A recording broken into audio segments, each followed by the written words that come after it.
بسم اللہ والصلاة والسلام علی رسول اللہ محمد وعلی آلہ واصحابہ وازواجہ اجمعین، اما بعد۔ السلام علیکم ورحمۃ اللہ وبرکاتہ۔ رمضان کا آخری عشرہ شروع ہو چکا ہے اور اس عشرے میں قیام اللیل کیا جاتا ہے۔ قیام اللیل رات کی وہ نماز جو عشاء کے بعد پڑھی جاتی ہے اور جس کے لیے افضل وقت آدھی رات کے بعد کا ہے۔ یہ قیام اللیل، اسے قیام اللیل کہا جاتا ہے، تہجد کہا جاتا ہے، اور رمضان میں تراویح بھی کہا جاتا ہے۔ عام معمول تو یہ ہے کہ تراویح عشاء کے ساتھ ہی پڑھ لی جاتی ہے، لیکن آخری عشرے میں عموماً ایسا بھی کیا جاتا ہے کہ تراویح کی آدھی رکعت عشاء کے ساتھ اور آدھی رکعت آدھی رات کے بعد پڑھی جاتی ہے تاکہ افضلیت والا وقت بھی اس میں مل جائے۔ قیام اللیل تراویح چاہے عشاء کے ساتھ پڑھی جائے یا آدھی رات کے بعد پڑھی جائے، کل رکعات کی تعداد جو ہے وہ 11 ہی رکھی جانی چاہیے، کیونکہ یہی تعداد اللہ کے نبی محمد صلی اللہ علیہ وآلہ وسلم سے ثابت ہے۔ جیسا کہ ایمان والوں کی والدہ عائشہ رضی اللہ تعالی عنہا کی روایت ہے کہ نبی علیہ الصلوۃ والسلام رمضان میں اور بغیر رمضان کے کبھی بھی 11 رکعات سے زیادہ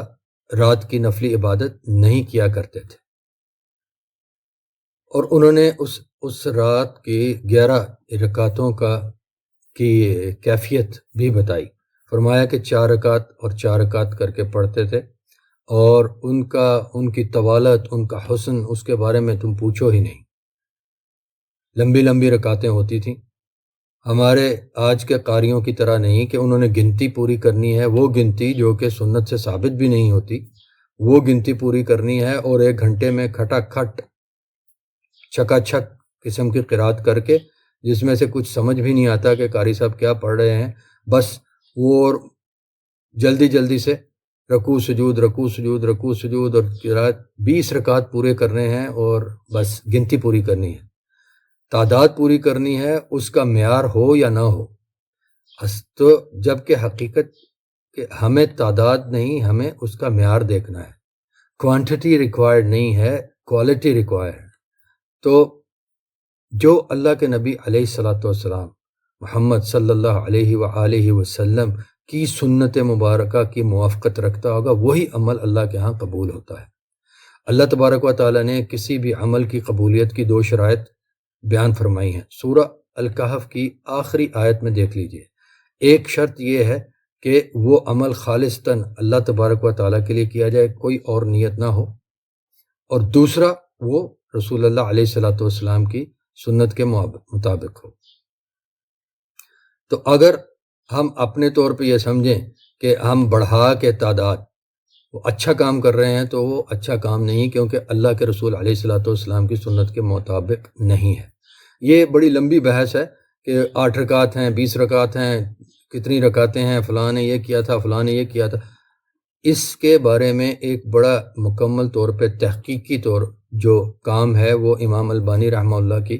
ایک کتاب ہے، جس کو میں نے کچھ مختصر کر کے ترجمہ کر کے اس کو تیار کیا ہے، اور وہ کافی عرصہ سے، کئی سالوں سے شائع بھی ہو چکی ہے، انٹرنیٹ پہ موجود ہے۔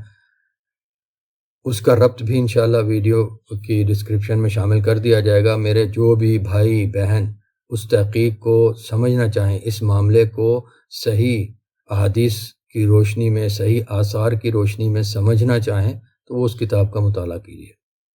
باقی جو باتیں ادھر ادھر کہی جاتی ہیں، سنی جاتی ہیں، طرح طرح کے فلسفے بیان کیے جاتے ہیں، وہ سب اپنی جگہ پہ ہیں،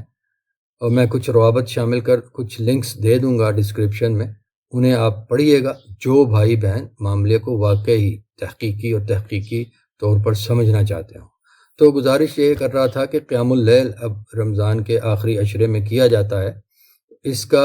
افضل اور اولا وقت تو یہ ہے کہ آدھی رات کے بعد کیا جائے، لیکن اگر جماعت کے ساتھ پڑھنے کے لیے میسر نہ ہو آدھی رات کا وقت، تو پھر پہلے پڑھ لیا جائے، اور نبی علیہ الصلوۃ والسلام کے فرمان کے مطابق جو امام کے ساتھ قیام کرتا ہے، من قام مع الامام حتی ینصرف، یہاں تک کہ امام نماز سے فارغ ہو جائے، تو اس کے لیے قیام اللیل لکھ دیا جاتا ہے، پوری رات کا قیام لکھ دیا جاتا ہے۔ اللہ تبارک و تعالی ہمیں ہر قسم کے ضد اور تعصب سے بچا کر سچ اور حق ماننے کی توفیق عطا فرمائے اور اسی پر عمل کرتے رہنے کی توفیق عطا فرمائے، اور اس حال میں ہمیں اس کے سامنے حاضر ہونے والوں میں سے بنائے کہ وہ ہم پر راضی ہو۔ وصلی وسلم وبارک علی نبیہ محمد وعلی آلہ واصحابہ وازواجہ اجمعین۔ والسلام علیکم ورحمۃ اللہ وبرکاتہ۔